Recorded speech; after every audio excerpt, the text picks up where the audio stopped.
요소수 품귀 현상이 날이 갈수록 심각해지고 있는 가운데 국내 최대 요소수 제조 공장이 일부 공정의 가동을 중지시켰습니다. 국내 제조 공장 대부분의 원료 재고가 이달 말이면 동이나 화물차 운행 중지로 인한 물류 대란이 현실화될 것이라는 우려가 커지고 있습니다. 문재인 대통령은 요소수 수급 안정을 위해 가용한 모든 방법을 동원해 발빠르게 대응할 것을 주문했습니다.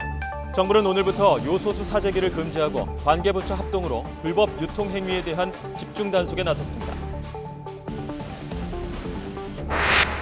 이재명 민주당 후보가 국민의 삶을 진지하게 논의하기 위한 1대1 회동을 윤석열 국민의힘 후보에게 제안했습니다. 첫 중앙선대위 회의에 참석한 윤 후보는 이번 대선 이슈는 대장동 의혹의 몸통과 싸우는 것이라면서 이 후보를 겨냥했습니다. 경선 패배 후 백의종군 뜻을 밝힌 홍준표 국민의힘 의원이 윤석열 후보 선대위에는 참여하지 않겠다는 뜻을 분명히 했습니다. 홍 의원은 캠프 해단식에서 백의종군하는 것과 대선 조직에 들어가 활동하는 것은 완전히 별개라고 말했습니다. 검사와 수사관 등 6명이 코로나19에 확진돼 사흘 동안 미뤄졌던 대장동 의혹 수사가 재개됩니다. 검찰은 이미 구속된 김만배 씨와 남욱 변호사를 불러 대장동 개발 사업에서 민간의 과도한 이익을 돌아가도록 한 혐의에 대해서 집중 조사할 예정입니다. 휴일 영향으로 코로나19 확진자가 엿새 만에 1,000명대로 떨어졌습니다. 얀센 접종자와 요양병원 관계자 등에 대한 백신 추가 접종은 각각 오늘과 내일부터 시작됩니다. 코로나19 여파로 사흘 동안 멈췄던 대장동 개발 특혜 의혹 수사가 재개됐습니다. 서울중앙지검 전담수사팀은 오늘 오후 화천대유 대주주 김만배 씨와 천화동인 4호 소유주 남욱 변호사를 구속 뒤 처음으로 불러서 조사하고 있습니다. 지난 4일 새벽 구속된 두 사람은 애초 바로 다음 날인 5일 조사받을 예정이었지만 경제범죄 형사부 검사와 수사관 등 수사팀 6명이 코로나19에 확진되면서 미뤄졌습니다. 김 씨와 남 변호사는 유동규 전 성남도시개발공사 기획본부장, 정영학 회계사 등과 공모해서 화천대유 측에 거액의 이익이 돌아가게 하고 그만큼 공사에 손해를 끼친 혐의 등을 받고 있습니다. 이들의 1차 구속기한은 오는 12일 만료되고 한 차례 연장하더라도 오는 22일 전에는 재판에 넘겨야 합니다. 고위공직자범죄수사처가 이른바 판사 사찰 문건 불법 작성 의혹과 관련해 국민의힘 윤석열 대선 후보를 입건했습니다. 공수처는 지난달 22일 윤 후보를 직권남용 등 혐의로 입건하고 고발단체에 이를 통보했습니다. 앞서 시민단체 사법정의 바로 세우기 시민행동은 지난 6월 판사 사찰 문건을 불법 작성하고 이와 관련한 수사를 막았다며 윤 후보 등을 직권남용과 직무유기 등 혐의로 공수처에 고발했습니다. 김부겸 국무총리는 요소수 품귀 사태에 대해서 아프게 반성한다며 초기에 적극성을 띠고 대응했다면 상황이 악화하는 것을 막을 수 있지 않았겠나 하는 아쉬움이 있다고 밝혔습니다. 김 총리는 오늘 국회 예산결산특별위원회 종합정책질의에서 이번 요소수 사태를 통해 자원 안보에 관한 인식을 새롭게 해 대비하고 국가 전체가 상황을 관리하는 시스템을 구축하겠다고 말했습니다. 또 소방과 의료와 관련된 차량은 2-3개월 정도 여유가 있다며 응급 계획에 따라 수입선을 다변화하는 등 최대한 노력하고 있다고 강조했습니다. 최근 벌어지는 요소수 부족 사태와 관련해 경찰이 사재기와 화물차 불법 개조를 적극적으로 단속하겠다고 밝혔습니다. 최관호 서울경찰청장은 오늘 오전 기자간담회에서 이같이 강조하고 특히 화물차 오염 저감 장치 개조 단속에 대해선 지자체인 서울시와도 협력하겠다고 설명했습니다. 경찰청은 최근 요소수 판매와 관련된 사이버 사기 신고가 34건 접수됐다며 신속하고 엄정하게 수사하겠다고 강조했습니다. 경찰 관계자는 사기 피해를 막으려면 시가보다 지나치게 싼 상품을 주의하고 거래 전엔 경찰청 사이버캅 앱으로 판매자의 전화, 계좌번호가 신고된 이력이 있는지 확인해달라고 당부했습니다. 네, 요소수 품귀 현상으로 소방차와 구급차까지 운행 차질이 우려되자 전국 곳곳의 소방서 앞에 요소수를 두고 사라지는 기부천사들의 발길이 이어지고 있습니다. 시민들의 따뜻한 마음에 소방당국은 감사의 뜻을 전했습니다. 엄윤주 기자의 보도입니다. 서울 중곡 119 안전센터 앞에 검은색 승용차 한 대가 멈춰섰습니다. 이윽고 트렁크 문이 열리더니 운전석에서 내린 남성이 상자를 하나둘씩 꺼냅니다. 남성이 내려놓은 건 10리터짜리 요소수 5통.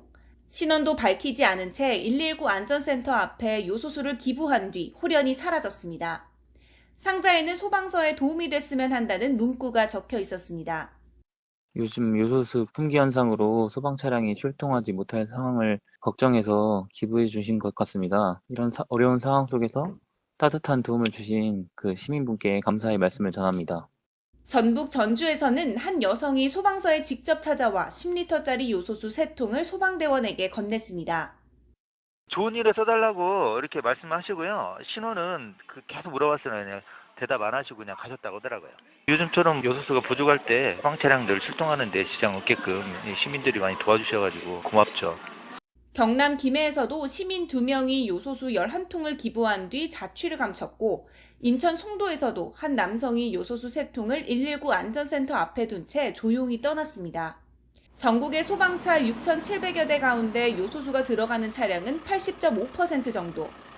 행여나 요소수 대란에 국민의 안전과 생명을 지키는 소방차가 멈추는 건 아닌지 우려가 커지는 가운데 따뜻한 기부 행렬을 이어가는 익명의 천사들의 발길이 위기를 극복할 힘과 감동을 주고 있습니다. YTN 엄윤주입니다. 네, 경찰이 사이버 도박 특별 단속을 벌여서 불법 스포츠 도박 사이트 운영자 등 344명을 무더기로 검거했습니다. 검거 과정에서 5만 원짜리 현금 돈 뭉치가 곳곳에서 발견됐는데 추징한 범죄 수익금만 270억 원에 달했습니다. 경찰의 검거 현장 함께 보시겠습니다. 추첨식 전자복권을 이용해 불법 도박 사이트를 운영해온 20대 2명을 경찰이 검거하는 장면입니다. 경찰이 방 안에서 돈 뭉치가 담긴 현금 가방을 꺼내오는데요. 돈 뭉치 두께만 봐도 액수가 어마어마할 것으로 보입니다. 가방에서 현금 다발을 하나둘 꺼내보니 5만 원짜리 현금 다발 10묶음으로 압수 금액은 5억 원에 달했습니다. 이번엔 피의자가 지하 주차장에 세워놓은 고급 승용차인데요.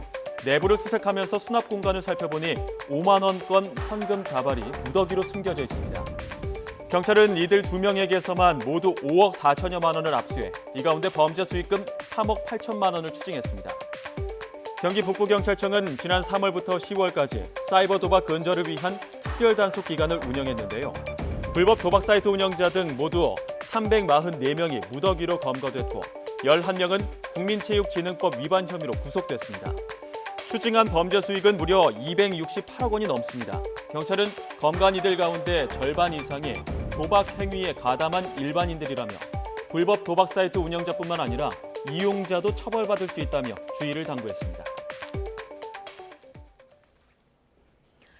최북단 강원도 철원 평야에 올해도 천연기념물 제두루미 가족이 찾아왔습니다. 올해는 조금 더 가까이에서 제두루미 모습을 직접 볼 수 있다고 하는데요. 홍성욱 기자가 다녀왔습니다. 강원도 철원 평야, 손에 잡힐 듯 보이는 북녘땅과 맞닿은 곳. 천연기념물 제203호, 제두루미 수백 마리가 어김없이 찾아왔습니다. 수확을 마친 논에서 나달을 쪼느라 분주합니다. 시베리아에서 시작된 긴 여정, 수천 킬로미터를 날아 무사히 도착했습니다. 우아한 날갯짓을 선보이며 분단의 상징 DMZ를 자유로이 오갑니다. 특히 올해부터는 두루미 모습을 조금 더 가까이 볼 수 있게 됐습니다. 한국 전쟁 당시 산이 녹아내릴 정도의 집중 포격이 이루어져 아이스크림 고지로 불린 삽슬봉이 탐조대로 새 단장을 마쳤습니다. 먹이 활동을 방해하지 않고 육안과 망원경으로 자유롭게 관찰할 수 있습니다. 가족 단위로 2마리, 3마리, 4마리가 있는 것도 볼 수 있는데 2마리가 있으면 부부예요. 3마리, 4마리가 있을 때는 가운데 아기를 동반하고 있다고 보시면 됩니다. 부부의 연을 맺으면 평생 짝을 바꾸지 않는 것으로 알려진 두루미. 전 세계 15종 두루미 가운데 7종이 철원에서 겨울을 나고 있습니다. DMZ와 맞닿아 있으면서 국제적 보호종의 서식지로 가치를 인정받는 철원 평야와 민통선 내부. 체계적인 관리와 보호를 위한 국제 두루미 센터도 문을 열었습니다. 많은 철새들이 와서 아름다움을 뽐내고 가잖아요. 이런 철새들을 우리 지역에 좀 소득이 되면서 애들도 널리 좀 알리면서 이런 활동을 체계적으로 할 거예요. 그렇게 기대를 하고 있습니다. 한반도를 찾은 겨울 진객 두루미는 철원 평야에서 계절을 보낸 뒤 내년 3월 시베리아로 다시 돌아갑니다. YTN 홍석입니다.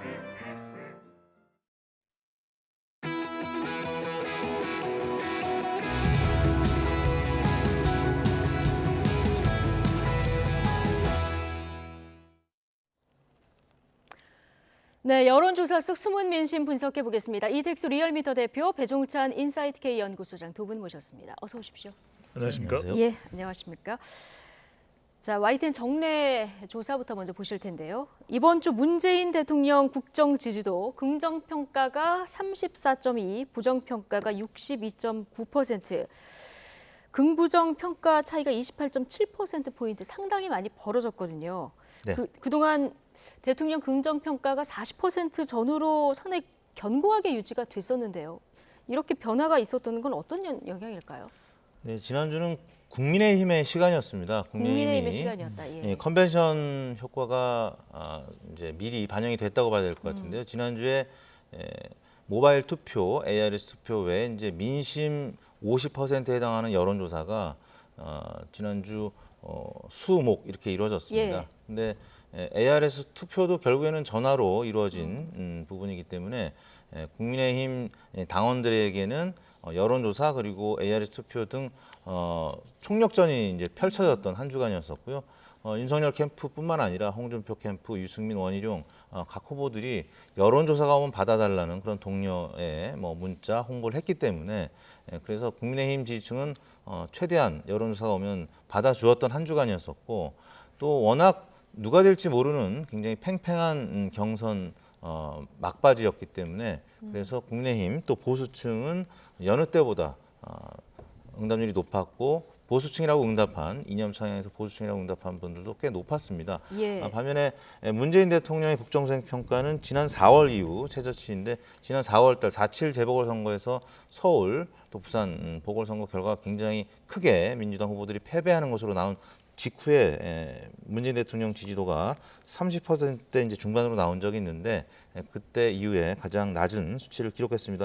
통상 G20 정상회담 등 선진국 정상들과의 만남 이후에는 대통령 국정수행 긍정평가가 한 3 내지 5%포인트 증가하곤 했었는데 이번 주에는 국민의힘 경선과 겹치는 바람에 네. 외국 정상회담, 순방 효과가 이번에는 전혀 반영되지 못했다라는 점이 청와대 입장에서 좀 아쉬울 수 있는 대목이라고 예. 할 수 있겠습니다. 그러니까 국민의힘 시간이어서 국민의힘 지지층 전화 응답률도 높았기 때문에 이런 네. 결과치가 나올 수밖에 없었다. 정당 지지율도 그럼 같은 흐름에서 보면 됩니까? 그렇습니다. 국민의힘은 이제 창당 이후에 최고치 46%를 기록했고요. 민주당은 4%포인트 가량 빠진 25.9%, 양당 간의 격차도 꽤 크게 나타났는데 예.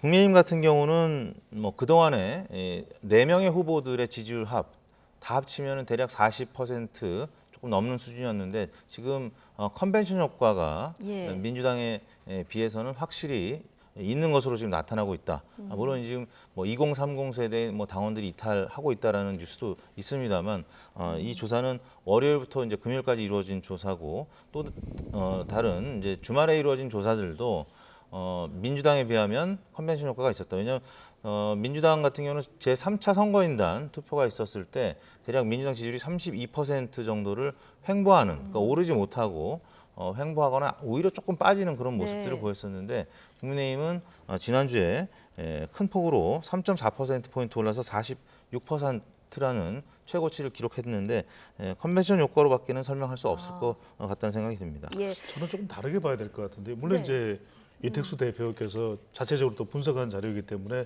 컨벤션 효과 무시할 수 없죠. 근데 네. 지난주 월요일부터 이제 금요일까지 실시된 조사이거든요. 저는 지난주 이 시간에 나와서 그 말씀드렸습니다. 가장 지금 대통령 지지율을 부정적으로 위협하고 있는 것 중에 하나가 요소수다. 네. 저는 이게 영향을 미쳤을 수밖에 없는 것이 지금 요소수의 화물 운송과 관련된 자영업청이에요. 예. 지금 대통령 부정평가가 이 전체는 62.9%지만 자영업은 무려 65.2%입니다. 지지율도 국민의힘 지지율이 전체적으로는 46%지만 자영업청은 47.7%거든요. 그러니까 서울과 2030 세대에서 또 지급으로는 자영업청에서 대통령 지지율도 그렇고 국민의힘 지지율도 그렇고 더불어민주당 지지율도 그렇고 더불어민주당 지지율, 대통령 지지율 안 좋거든요. 예. 저는 이 요소수를 무시할 수가 없다. 왜냐하면 요소수로 부정평가를 응답하기는 힘들어요. 근데 실제 생활에서는 굉장히 전화를 받았을 때 평가를 하는데 짜증나는 이슈일 수밖에 없는 거죠. 아무리 선거 국면에서 이 경선이 중요하다고는 하지만 더 중요한 건 민생입니다. 예. 그러니까 이 요소수가 자영업층을 보더라도 상당히 높은 비율로 영향을 준 것으로 보이기 때문에 저는 서울과 2030 자영업으로 본다면 이른바 부경요, 부동산 경제 상황 안 좋아요. 그다음에 요소수 이게 더 안 좋거든요. 네. 저는 왜 이 이슈에 대해서 국무총리가 나서고 있고 문재인 대통령이 총력을 기울이라는 이야기를 했을까?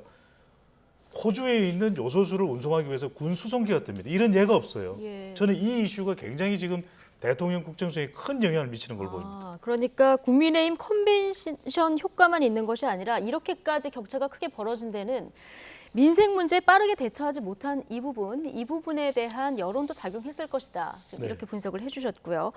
자, 그런데 전체 정당을 보면요. 국민의힘과 국민의당이 상승을 했고 민주당하고 열린민주당이 좀 하락했는데 앞서 이제 국민의힘 지지층, 보수층 지지층 전화응답들이 좀 높았다 이렇게 얘기하지 네. 않으셨습니까? 뭐 이 역시 보수 결집이 좀 있었다 이렇게 볼 수 있는 측면이 있을까요? 그렇습니다. 국민의당도 보수 정당으로 분류를 해야 되겠죠. 그렇다면 46%에다가 8%를 더하면 보수 정당의 지지율이 적어도 두 정당의 합이 54%인데 지난 이제 4.7 재보궐선거 때 당시에 보수 정당의 합이 대략 오세훈 후보 또 박형준 후보 서울 부산의 득표율과 굉장히 비슷했습니다. 그래서 정당 지지율이 가는 의미가 꽤 큰데요. 지금 진보 정당이라고 할 수 있는 더불어민주당, 열린민주당 등의 지지율이 조금 빠지고 정의당 같은 경우는 이제 횡보하는 그런 수준이었는데 아무튼 뭐 이념 성향에서 진보층이라고 응답하는 분들도 좀 빠지고 또 민주당, 열린민주당 지지율도 같이 빠진 측면을 봤을 때는 전반적으로 국민의힘 컨벤션 효과 때문에 그리고 이제 민주당 같은 경우는 호재가 사실 그다지 없었습니다. 지난주 같은 경우 김만배, 남욱 두 분이 구속이 됐죠. 네. 그리고 이제 이재명 후보의 측근이라고 알려진 정진상 부실장이 또 이제 압수수색 당일날 유동규 씨와 통화했다 뭐 이런 보도들이 계속 대장동 논란이 네. 이제 국민의힘에도 뭐 일부 악재가 될 수가 있겠지만 일단 이재명 후보를 공격하는 이제 어떤 소재로 활용이 되고 있기 때문에 이런 부분들도 악재가 된 것 같고 예. 회장님 말씀하신 대로 요소수 부분은 지금 그 트럭 운전을 하시는 분들뿐만 아니라 그로 인해서 여러 가지 사회적인 파장이 클 것이다라고 왜냐하면 뭐 유통이라든지 뭐 이런 부분들이 지금 마비가 될 수 있고 사실은 뭐 군에서는 또 예비 이제 비축량이 있습니다만 군의 이제 비축량까지 또 사회로 나오느냐 마느냐 이런 이제 논의가 되고 있다라는 점에서는 전 국민이 사실 고민할 수밖에 없는 그런 이슈이기 때문에 요소수 같은 경우도 적지 않은 영향을 미쳤다는 데 이제 공감을 합니다. 두 분 다 그렇게 보시는군요. 네. 자, 어쨌든 대장동 의혹도 지금 여당과 이재명 후보에게는 이제 불리하게 작용하는 이런 흐름이 보이고 있는데 대진표가 확정된 직후에 조사된 여론조사 결과들 상당히 궁금했는데요. 하나둘 나오고 있습니다. 저희가 KSOI와 PNR 여론조사 두 가지를 좀 준비해봤는데 차기 대선 후보 지지도 혹은 적합도 이렇게 봤을 때 두 조사 모두 뭐 다자 대결이든 양자 대결이든 봤을 때 윤 전 총장 상승세가 뚜렷해 보이긴 해요. 네, 그런 네. 이유는 이재명 후보도 최종 후보가 됐을 때 컨벤션 효과가 없었는데 윤석열 후보는 왜 컨벤션 효과냐? 컨벤션 효과로 쓰지만 이건 정권 교체 여론으로 읽어야 되는 거죠. 그래서 개인에 대한 컨벤션 효과라기보다는 그렇죠. 컨벤션 효과가 일어날 수밖에 없는 것이 이게 국민의힘이나 윤석열 후보가 견인했을까? 개인이 견인했다면 더 빨리 나왔어야 되겠죠. 그런데 그동안에는 홍준표 후보가 나누어져 있기 때문에 합쳐지지 않았거든요. 그 정권 교체 여론이. 그런데 이제 최종 후보로 결정되고 난 이후에 실시된 조사 결과를 보면은 이 컨벤션 효과가 나타나는 이유는 정권 교체 여론이죠. 지금 가만히 보면 다자가상 대결 지금 화면으로 보고 계시는데 윤석열 후보 지지율에다가 안철수, 심상정, 김동연까지 포함하고 응답하지 않은 것까지 포함하면 그대로 정권 교체 여론 비율이에요. 그리고 이 이재명 후보의 지지율은 정권 유지 여론이에요. 그럼 이게 누구랑 비슷하냐? 이재명 후보의 지금 지지율하고 우리 리얼미터의 대통령의 긍정평가는 거의 비슷합니다. 그러니까 이게 정권 교체 여론이 선거 구도에서 얼마나 중요한지를 알 수가 있는 거죠. 그러니까 윤석열 후보가 컨벤션 효과가 나타날 수밖에 없었던 건 예상했던 일이죠. 그건 정권 교체 여론이 그만큼 높기 때문입니다. 이만큼 컨벤션 효과를 누린 거는 결국 그 정권 교체 열망이 반영된 더해져서 반영된 수치다 이렇게 보면 된다는 그렇죠. 분석이시고요. 자, 이렇게 컨벤션 효과를 보고 있는 윤석열 후보 주말 시장 행보에 이어서 오늘 국립현충원 참배까지 대선 주자로서 분주한 일정을 보내고 있는데요. 그런데 앞으로 선대위 구성을 놓고 여러 가지 얘기가 나오고 있습니다. 윤 후보 오늘 최고위원회를 주재하는 자리에서 이런 생각을 밝혔습니다. 듣고 오시죠. 과거에 뭐 비대위원장을 하셨던 분들, 또 원로 고문님들 이런 분들하고 고견을 다 들어서 우리 당과 함께 이 선거대책 그 조직을 구성을 할 생각입니다. 선거라고 하는 것이 특정 캠프의 선거가 돼버리면은 집권 후에도 이것이 유사 독재로 흐를 가능성이 많습니다. 그래서 저는 처음부터 갖고 있던 생각이 경선은 뭐 캠프 중심으로 하더라도 이 대선은 우리 당이 중심이 되고 대선 그 선거 운동을 통해서 우리 당의 운동 역량이 더욱 강화돼서 더욱 아주 튼튼하고 강한 정당으로 더 발전할 수 있도록 이 선거가 이런 중요한 그 계기가 되기를 바랍니다. 네. 특정 캠프의 선거가 되면 유사 독재로 흐를 가능성이 있다. 내 생각은 당 중심으로 앞으로 대선을 가야 된다 이렇게 얘기를 하고 있거든요. 자, 앞으로 선대위 구성 어떻게 될까요? 일단 윤석열 후보 입장에서는 당심에서는 많이 앞섰는데 예. 민심이 한 10%포인트 살짝 넘게 홍준표 후보한테 좀 뒤처진 점, 그리고 특히 2030 세대가 이제 지지를 상대적으로 좀 덜 보냈고 네. 일부가 또 이탈한다는 소식들, 이런 부분들 때문에 일단 당대표, 이준석 당대표와의 관계가 굉장히 중요하고, 아, 당 대표와의 관계. 예. 네, 이준석 당대표는 적어도 20, 30대에서 상당히 큰 지지를 지금 받고 있는 현역 정치인이고, 예. 홍준표 후보의 이탈 과정에서 이준석 대표를 지지하는 그 지지층은 앞서 여론조사 보셨다시피 뭐 사자구도든 양자구도든 그래도 당에 지금 많이 남아 있습니다. 네. 그런 차원에서 당의 시스템을 존중하면서 특히 이준석 당대표하고의 호흡이 굉장히 중요할 것 같습니다. 예. 뭐 앞서 뭐 하이에나라든지 뭐 파리 때 이런 표현을 이준석 당대표도 썼기 때문에 윤석열 후보 캠프 주변에 있는 일부 인사들에 대한 어떤 불쾌감을 이준석 대표가 이야기한 것 같은데, 뭐 그런 부분들을 잘 해야 되고 윤석열 후보는 그 부분에 대해서 조금 적극적으로 이준석 당대표나 아니면 당 시스템에 대해서 존중하겠다 이런 의사로 읽혀지는 대목이 아닌가 싶습니다. 예. 가장 큰 관심이 역시 김종인 위원장이 선대위원장으로 합류할지 여부, 네네. 이 부분 아니겠습니까? 네. 오늘 관련해서 얘기가 좀 나왔었고요. 이준석, 김종인 비대위원장 합류 조건은 선대위를 전면 재구성하는 조건이 돼야 될 것이다 얘기를 했고요. 물론 이제 뭐 김종인 위원장은 아직 구체적인 얘기를 들은 바는 없다 이렇게 얘기를 하고 있는데 어떻게 전망하십니까? 4차 방정식이죠. 예, 너무 그러니까 복잡하죠. 윤석열 후보가 이제 상수면 네. 윤석열 대 김종인, 윤석열 대 이준석, 윤석열 대 홍준표, 윤석열 대 안철수, 이게 이제 4차 방정식이에요. 네. 윤석열, 이준석, 김종인, 안철수, 홍준표까지. 네. 그러니까 네. 제일 좋은 건 네 사람을 다 품을 수 있으면 최고예요. 네. 그때 경쟁력이 중도, 2030 또 이 다 끌어들일 수 있는 네. 그것이거든요. 그런데 이제 여기서 김종인 전 비대위원장을 선택할 가능성이 이제 높아질 수밖에 없는 예. 건 뭐 캠프가 이제 대선 캠프로 전환되면 그것도 이끌 수 있는 역량이 되고, 그다음에 중도층을 견인할 수 있고, 실제로 2030과 관련된 청년이나 호남 민심을 다독거리는 능력도 또 탁월합니다. 김종인 전 비대위원장이. 예. 그러니까 부가가치로 보면 김종인 전 비대위원장이 방정식 4차 방정식 중에서는 가장 크기 때문에 김종인 변수를 선택할 가능성이 높다. 그렇다면 나머지 분들은 좀 그렇죠. 우리 시청자들 분들이 예. 보시면 김종인 전 비대위원장을 선택하는 순간 이준석 대표와의 관계는 애매모호, 홍준표 의원과의 관계는 껄끄러움, 그다음에 안철수 국민의당 후보와는 상극 이렇게 되거든요. 그래서 김종인 저는 이게 위원장하고 이준석 대표는 사이가 좋지 않습니까?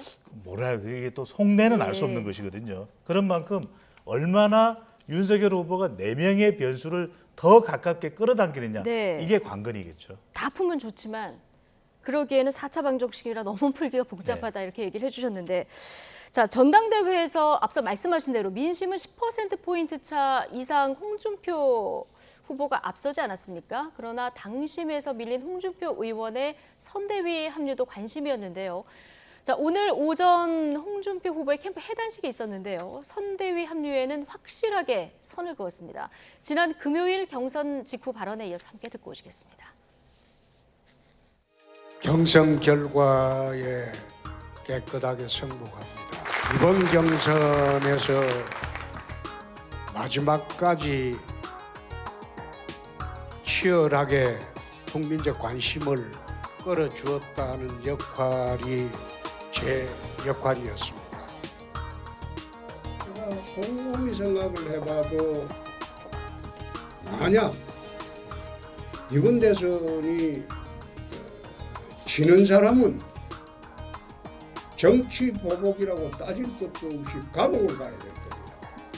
그래서 정말로 이 참혹한 대선이 되고 대선이 국민들의 잔치가 되고 화합의 장이 되고 국민 통합의 장이 되어야 하는데 대선 구도가 그렇게 되고 보니까 참으로 나라가 걱정스럽다. 네, 앞서 들으신 지난 금요일 발언만 해도 뭔가 선대위 참여할 수도 있겠다. 굉장히 훈훈한 분위기였었는데 지금 오늘 이제 해단식 발언을 들으셨는데 지는 사람은 정치 보복이라고 따질 것도 없이 감옥을 가야 된다. 얘기를 했고 나라가 걱정스럽다. 이렇게까지 얘기를 했거든요. 뭐 선대위 참여에는 확실히 선을 그은 것뿐만 아니라 굉장히 좀 비판적으로 보고 있는 것 같은데 어떻게 보십니까? 그렇습니다. 홍준표 후보가 사실 이제 많은 전문가들은 이번 경선에서 패배하면 차차기에 도전할 수 있을 것이냐. 그런데 예상외로 이제 20, 30대 당원들이 탈당을 하고 홍준표 후보를 지지하는 모습들이 SNS상에서 나타난 것을 보면 홍준표 후보도 사실은 정치 생명이 여기서 끝나는 것이 아니라 다음 그 행보도 좀 고민을 해보고 있다는 어떤 증거가 되는 이제 해단식의 발언이 아니었나 싶은데요. 여전히 2030 특히 이제 남성층에 지금 지지를 받고 있는 홍준표 후보의 이제 입장이었고 워딩이었는데 일단 이번 대선의 이제 프레임이 이제 굉장히 홍준표 대 이재명보다 이재명 대 윤석열 이 두 후보 간의 대결이 사실 더 치열하게 여야 간의 대결 구도가 될 것은 사실 자명하죠. 그런 차원에서 아마 이제 정치 보복 프레임으로 대선이 치러질 것이다라는 전제를 한 것 같은데 일단 그 경선 직후에 지난 금요일 날 승복을 했기 때문에 민주당보다는 확실히 후폭풍이 덜했습니다. 아까 말씀드린 대로 주말에 이루어진 여론조사에서 컨벤션 효과가 있는 것으로 나타났기 때문에 윤석열 후보가 지금 자동응답 방식에서 한 10%포인트 안팎, 오차범위를 넘는 수준으로 이재명 후보를 앞서고 있는 모습을 보였기 때문에 어느 정도 좀 예상된 결과들이 나왔는데 일단 오늘 발언은 조금은 이 컨벤션 효과에 찬물을 끼얹을 수 있는 발언이었다고 봅니다. 그래서 뭐 예상보다는 훨씬 큰 격차로 지금 이재명 후보를 앞서고 있는데 홍준표 전 후보, 홍준표 전 대표의 입장이 이렇다라고 하면 컨벤션 효과 조금은 사그러들 수 있는 반감시킬 수 있는 그런 발언이 아니었나 싶습니다. 자, 물론 이제 백이 종군과 선대위 참여는 이제 다른 문제다 이렇게 얘기를 했는데 홍준표 후보가 2040 놀이터 청년의 꿈 놀이터를 만들겠다. 자, 이런 얘기를 하지 않았습니까? 앞으로 좀 독자적으로 행보를 이어갈 가능성은 없을까요? 홍준표 그러기는 힘들겠죠. 그렇게 드러내놓고 하기는 힘들겠지만 그러니까 홍준표 후보가 참여하지 않는다라는 것은 홍준표 의원이 더 적극적으로 윤석열 후보에게 힘을 실어주는 것이 사실은 맞는 거죠. 그런데 힘을 실어주지 않는다면 또는 표면적으로만 결합이 돼 있고 화학적 유기적으로 결합이 안 된다면 2030은 결국 이재명 후보와 윤석열 후보 사이에서 더 고민할 수밖에 없거든요. 그런 만큼 윤석열 후보에게 힘이 되려면 홍준표 후보가 더 적극적으로 도와줘야 되는 것이고 만약에 어떠한 식으로든 홍준표 후보가 더 적극적으로 가담하지 않는다면 윤 후보에게는 부담이 되는데 여기서 중요한 것은 윤 후보의 역할이에요. 윤 후보가 김종인 전 비대위원장을 모셔오더라도 그런 시나리오대로 가더라도 홍준표 후보를 더 적극적으로 배려해야 되죠. 더 적극적으로 배려해서 본인이 더 홍준표 후보를 배려하고 홍준표 후보와 함께 하려고 하는 그런 태도 또 정책적으로 홍준표 후보의 생각들을 더 담아내려고 하는 그런 노력을 보이는 것이 2030 세대의 마음을 또 움직일 수가 있겠죠. 홍준표 후보의 지지를 끌어들이려면 윤 전 총장이 달려있다. 이런 얘기신데 자, 홍준표 후보 지지층 중에 2030 세대가 많지 않았습니까? 그 경선 이후에 이제 탈당하겠다 인증샷도 올라와서 이 표심이 어디로 갈까 굉장히 궁금했던 이런 상황인데요. 자, 오늘 나온 KSOI 조사를 보면은 물론 이제 윤석열 후보가 컨벤션 효과로 지지율이 많이 올랐기 때문에 40대를 제외하고 전 연령층에서 이제 앞서가고 있습니다만 특히 20대, 30대에서 많이 올랐어요. 네. 그 지난 조사 대비 한 20% 가량 이제 올라서 네. 홍준표 후보라든지 아니면 유승민, 원희룡 후보를 지지했던 계층들이 상당 부분 윤석열 후보한테 옮겨간 것으로 나타났습니다. 지난 금요일 날 이 세 후보가 그 패배를 인정을 했죠. 예. 이런 부분이 이제 영향을 미친 것 같고 아까 말씀드린 대로 근데 이제 원팀으로 선대에 합류하는 그런 모습은 당장 나타나기가 좀 어렵기 때문에 이번 주에는 조금 40%대 중후반까지 올라갔던 윤 후보의 지지율이 조금 소강 상태나 아니면 약간 하락할 가능성도 엿보이는데 네. 두 가지인 것 같습니다. SNS상에서 홍준표 후보를 적극적으로 지지하는 세력이 있는가 하면 말없는 다수들은 이번 경선에서 아무튼 패배를 깨끗이 인정하고 또 어려운 가운데서도 윤석열 후보가 이제 당선이 됐기 때문에 예. 윤석열 후보한테 자연스럽게 흡수된 말없는 다수들은 윤석열 후보를 지지를 많이 하고 있다 이렇게 봐야 될 것 같은데 예. 포털 사이트나 SNS상에서는 특히 홍준표 후보의 지지층 굉장히 자기 표현을 많이 하는 그런 세력들인 것 같습니다. 근데 수적으로 보면 아직까지는 그다지 커 보이지는 않고 말없는 많은 당심 그리고 또 민심의 상당 부분은 일단은 윤석열 후보한테 축하를 보내고 지지를 보내고 이런 양상이 여론에 나타나고 있는 것 같습니다. 예. 자, 이재명 후보도 6일에 청년주택을 방문했고요. 오늘은 스타트업 종사자들하고 간담회도 가졌거든요. 자, 2030 표심을 공략하는 모습을 적극적으로 보이고 있는데 이재명 후보가 젊은 층 지지를 흡수하기 위해서는 어떤 전략을 가져가는 게 좋을까요? 청년 관련된 정책을 내는 것도 상당히 고무적입니다. 예. 그런데 중요한 것은 청년 세대들이 관심을 많이 갖고 있는 이슈가 과연 이념 이슈일까? 이념 이슈보다는 훨씬 더 경제적인 이슈, 실용적인 이슈에 더 크게 관심을 모으고 있거든요. 그런 만큼 특히 이제 취업, 일자리와 관련된 부분, 또 이제 주택과 관련된 부분, 그다음에 공정 이슈에 대한 관심이 많거든요. 청년 세대는 이렇게 생각해야 되겠어요. 예. 청년을 만나서 서로 대화를 나누고 이러면 청년 지지율이 올라갈 것이다. 천만의 말씀, 만만의 콩떡입니다. 그렇게 해서는 지지율이 안 올라가고 충분히 좀 더 시간을 두더라도 당장 꺼내놓지 않아도 되니까 3일을 생각하고 5일을 또는 아니면 일주일을 더 생각해보고 청년 세대가 적어도 이런 이야기를 했을 때 공감대가 더 커질 것이다. 그리고 혹 실현은 안 되더라도 이걸 위해서 5년간 노력하는 대통령, 정치 지도자 그 모습을 보고 싶은 것이거든요. 과연 20대 남성은 뭘 고민하고 있는가? 20대, 30대 여성은 뭘 고민하고 있는가? 그들은 왜 결혼을 하지 않는가?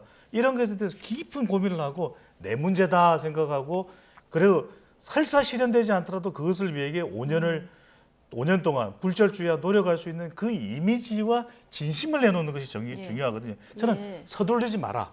앞다투고 내가 먼저 선점해야 된다고 판단하지 말라. 오히려 청년들이 뜨겁게 가슴으로 느낄 수 있는 것을 더 깊이 고민하고 더 내놓는다면 이재명 후보도 마찬가지입니다. 그럴 때 부동산 이슈, 대장동 의혹으로 지금 발목 잡혀 있고 흔들리는 것도 상당히 상쇄를 할 수가 있는 것이죠.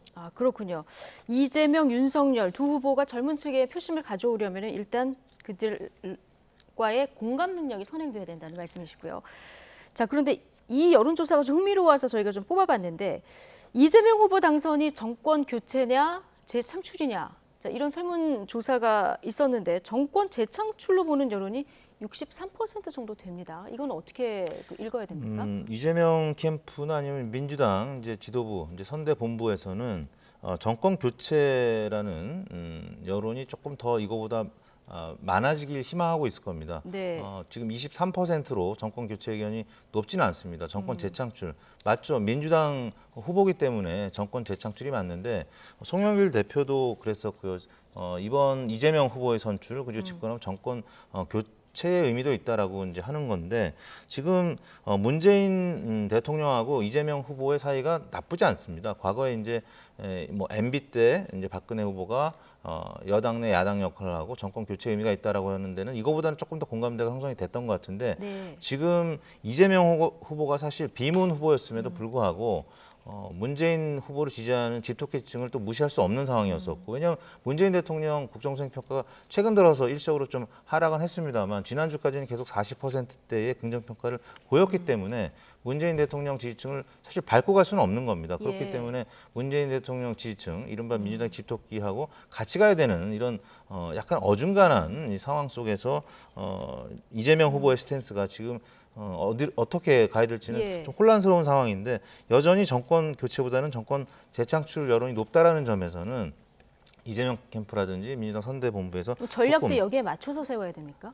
그렇죠. 정권 재창출이라는 것을 부인할 수 없기 때문에 그러면 문재인 대통령 재임 시에 잘못됐던 정책들, 이런 부분에 대해서는 문재인 대통령의 관료들 중에 사실 뭐 부동산 정책이라든지 뭐 아까 얘기했던 요소수 같은 뭐 이런 산업 자원 정책이라든지 이런 부분들과 관련해서 잘못된 부분에서는 좀 냉엄하게 지적을 하고 뭐 인사 조치를 요구한다든지 뭐 이래야 되는데, 아직까지는 이제 선대위가 원팀으로 꾸려진 지 이제 막 일주일, 2주일 되기 때문에 좀 어려운 상황이긴 한 것 같습니다. 자, 살짝 지지율이 답보 상태에 있는 이재명 후보. 자, 그러나 타고난 승부사 기질이 또 있지 않겠습니까? 앞으로 이 위기를 어떻게 돌파할지 관심인 이런 상황인데요. 오늘 윤석열 후보에게 1대1로 회동하자 이렇게 제안했습니다. 듣고 오시겠습니다. 윤석열 후보님께 하나 제안을 하나 드리려고 합니다. 이 나라의 미래를 놓고 우리 국민들의 삶을 놓고 진지하게 논의할 1대1 회동을 제안드립니다. 각자가 추진하고자 하는 정책들의 내용은 다를 수 있지만, 그러나 궁극적 목적은 결국 국민의 민생이다, 국민들의 먹고 사는 문제이다라고 하는 점에는 이견이 없을 것으로 생각합니다. 우리는 민주공화국의 한 구성원이고, 공화국에서는 왕이 아니라 국민을 대신해서 일할 모습이 필요합니다. 누가 국민의 대리인으로서 더 나은 미래를 만들 수 있는지에 대해서 진지하게 논의하고 또 국민들께 보여드리는 그런 장을 한번 만들어 주시면 좋겠습니다. 자, 왕이 아니라 머슴이 필요하다 이렇게 얘기하면서 1대1로 회동을 한번 해서 얘기를 해보자 얘기를 했거든요. 근데 지금 고리로 연결한 것이 민생입니다. 그렇죠. 어제는 또 앞서 말씀하신 가장 중요한 문제란 요소수 이 긴급 대책회의에도 참석하지 않았습니까? 민생에 좀 방점을 찍는 것 같아요. 그렇죠. 그러니까 이재명 후보는 이런 제안을 왜 하느냐. 지금 결과적으로는 윤석열 후보로 결정되고 난 이후에 국민의힘 후보는 컨벤션 효과가 나타났죠. 그러다 보니까 쫓아가는 이재명 후보로서는 오히려 이때 본인의 경쟁력을 더 부각시킬 필요가 있다. 이른바 프레임 전쟁하에서 이렇게 제안함으로써 만나자. 이렇게 이슈를 또 주도할 수가 있는 것이고, 또는 국면 전환도 가능하죠. 대장동 이야기뿐만 아니라 고발사주 이야기도 할 수 있고 다른 이슈도 할 수 있고, 결과적으로 이게 중도 공략인데, 지금 보면 윤석열 후보 쪽은 거절을 하죠. 윤석열 후보 쪽은 거절할 수밖에 없죠. 왜? 물 들어왔는데 내가 그냥 노젓고 내가 지지율 끌어올리면 되는데, 이 배에 물 들어왔는데 이재명 후보까지 태울 이유가 없는 거죠. 왜? 중도까지 지금 정권 교체 여론으로 물 들어갔을 때 노젓고 밀고 가면 되거든요. 그러니까 윤석열 후보는 거절하는 거죠. 아, 그렇군요. 회동을 해도 별로 실익이 없을 것이다 이렇게 판단을 하겠군요. 일단 생각해 보겠다. 여기까지 답한 상황인데, 마지막 질문 하나만 더 드리겠습니다. 지지 후보를 교체할 의향이 있냐, 이런 설문이 있었는데요. 76%가 계속 지지하겠다 이렇게 응답을 했고요. 바꿀 수 있다가 20.2%거든요. 보통 여야 후보가 이렇게 확정이 된 다음에는 이 정도 수치가 나옵니까? 네, 이제 선거 종반으로 갈수록 계속 지지하겠다는 의견이 점점 높아지는데, 그래도 여전히 20%가량 바꿀 수도 있다. 지금 예를 들어서 아까 윤석열 후보 같은 경우는 40%대의 지지율을 나타냈는데, 그중에 20%면 8%가량이 지지율을 바꿀 수 있다는 거고, 이재명 후보 같은 경우는 한 6%포인트가량 바꿀 수 있다는 얘기이기 때문에 당락이 바뀔 수도 있는 그런 적지 않은 수치입니다. 그렇기 때문에 이거는 현재 상황에서 그렇고, 향후에 후보들의 어떤 말실수라든지 또 가족들의 비리라든지 이런 것들이 나오면 언제든지 이 포션은 커질 수가 있죠. 바뀔 수도 있다라는 20%가 30%도 될 수 있기 때문에 여전히 안심할 수 없는 단계다. 지금 윤석열 후보가 많이 앞서고는 있습니다만 이게 컨벤션 효과가 좀 사그러들고 양강 구도가 이제 유지가 되고 TV 토론이 본격화되면 4개월여 후에 이 대선은 사실 예측하기가 어렵고요. 예. 사실 뭐 한 달 전에, 2달 전에 사실 이런 판세를 예측했던 전문가들이 그렇게 많지 않기 때문에 이 후보들의 캠페인이라든지 예. 또 말실수 이런 부분들을 굉장히 좀 조심해야 되는 그런 상황이 아닌가 싶습니다. 그런 의미에서 그러면 안철수, 심상정, 제3지대에 있는 후보도 좀 끝까지 네, 눈여겨봐야 그분들의 역할도 되겠군요. 굉장히 중요하죠. 예,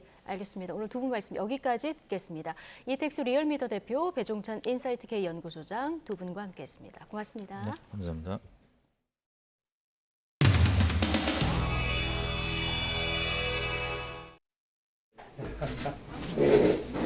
아이고.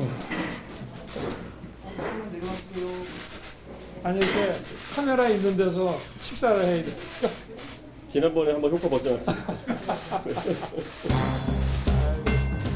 아니 근데 뭐 오늘 이렇게 많은 언론인들이 와주셨는데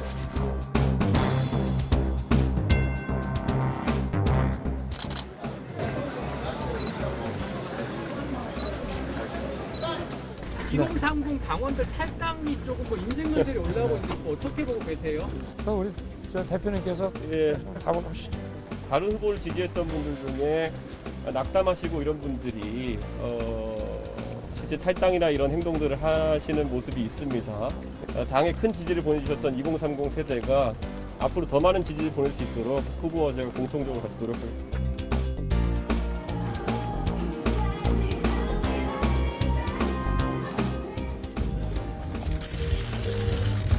오늘 저는 오늘 후보 와요? 후보 와요? 저희는 후보는 밥 먹었어 오늘? 네, 또 온다는데 후보 같이 오니까 안 어울려. 예? 이주소 안 어울릴까? 어울리는 사람하고 다녀야지. 아니, 되자마자 다음날 디스를 하시면 어떻게 그렇게? 너무 아재 같잖아. 어울리게 해놓을 거예요. 그러니까 나라고 다녀야 어울려. 나하고 다녀야지. 아이고 오랜만입니다. 죄송합니다. 아이고 고맙습니다.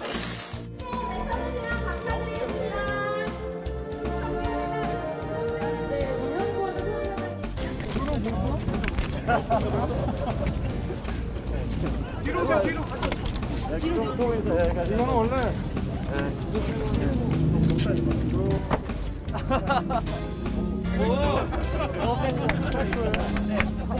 다시 한번 해라. 다시 한번. 다시 한번. 그다음에 안녕. 대통령. 안녕. 예. 안녕하세요. 알았어. 맥주컵 하나 더. 왜 이렇게 손을 잡으시죠? 아, 이거 누가 이렇게 긁어서. 너무 사랑하셨나 보다. 왜 손이 다쳤어?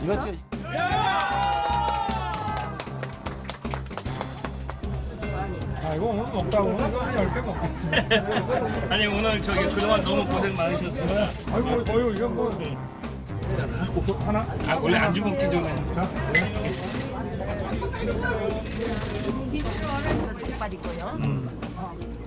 그 저기 여성 저 젊은 애들이 닭발 좋아하거든요. 닭발 하나만. 되게 맵지요? 한 이걸로 좀. 잡고. 해갖고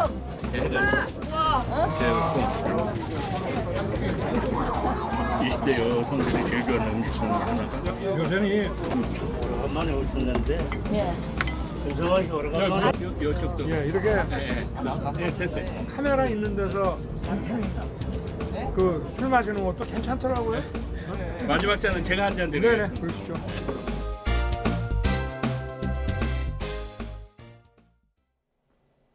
현재 비는 대부분 소강 상태를 보이고 있지만 찬바람이 강해지고 있습니다. 현재 서울 기온은 6.8도로 아침 기온보다 4도가량 낮고요. 찬바람이 불면서 체감 온도는 5도 선에 머무르고 있습니다. 퇴근길 따뜻한 옷차림으로 체온 조절해 주시기 바랍니다.